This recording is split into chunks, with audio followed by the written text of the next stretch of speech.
Hello મિત્રો, કેમ છો તમે બધા? તો મારો વ્લોગ જોતા હશો તો તમને આઈડિયા જશે કે આગળના વ્લોગમાં મેં કીધું હતું કે અમારે ત્યાં તો આવી ગઈ અચાનક મહેમાન, અને મહેમાનમાં બીજું કંઈ નહીં પણ વરણી ભાઈ અને ભાભીને એ લોકો આવ્યા હતા.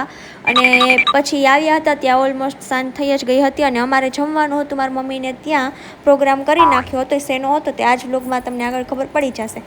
અને વરણી આવી ગઈ હોય એટલે અમારે તો મોજ જ પડી જાય, અને એની હારે ટાઈમ સ્પેન્ડ કરવાની બહુ મજા આવે, કેમ કે એની મસ્તી તો પતે જ નહીં. અને સાડી પહેરવાની તો એ શોખીન છે જ. મારા વ્લોગ જોતા હશો તો તમને એ પણ આઈડિયા જ હશે. અને કાંઈ નહીં, પછી કરી સાંજની જમવાની તૈયારી. પ્રોગ્રામમાં કરી નાખ્યા હતા આજે ભજીયા.